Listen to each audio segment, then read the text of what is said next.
One of the questions that Jesse asked is just, do you track and measure business outcomes and impact your design systems are able to achieve? If so, do you have some examples of outcomes you've been able to achieve? And really, I kind of let you guys talk a little bit about that, but we definitely have value calculations and estimates for, hey, what's the impact of the design team using these? What's the impact of dev? And then what's the overall impact cycle time wise? We can't share any of those specific numbers, but we can share kind of how we think about it.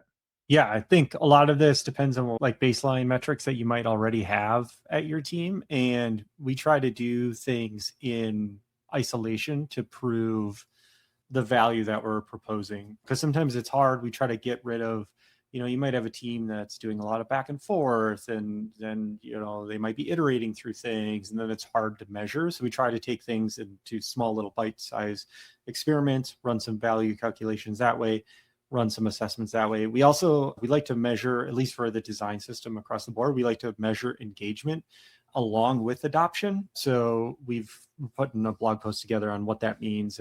And we feel that's a better signal of like, hey, folks have used the design system or they have it, but are they actually engaging with the whole breadth of it? And that's been really valuable for a lot of stakeholders because they see adoption metric and they're like, great, everyone's using it. And we're like, yeah, they are using it, but then this team's not really engaging with it. So what's going on there, and allows us to dive into that a little bit deeper. Yeah. Anything else, Tim, that maybe I missed there? No, that about covers it. I just point out that what we've seen is that when somebody takes a step to contribute to the design system, they conclude like, oh, that wasn't so bad. Like, oh, I could do this, right? And so then the second, third, fourth, those contributions start to happen way more readily, and you can see then the effectiveness of the design system, the value of it start to spread and starts to become more known. But getting that first contribution or that first engagement, that can be the bigger challenge. But after that, we've found it to be a pretty reliable element of the overall plan. Yeah, absolutely. Awesome. Well, thank you everybody for joining us. Thanks for the questions. Like I said, let's stay connected.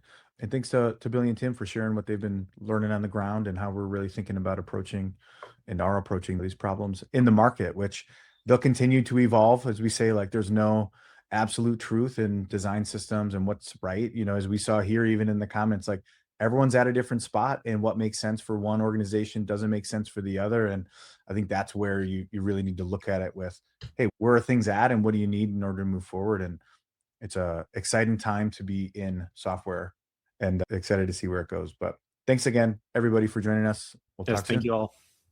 Bye, everyone.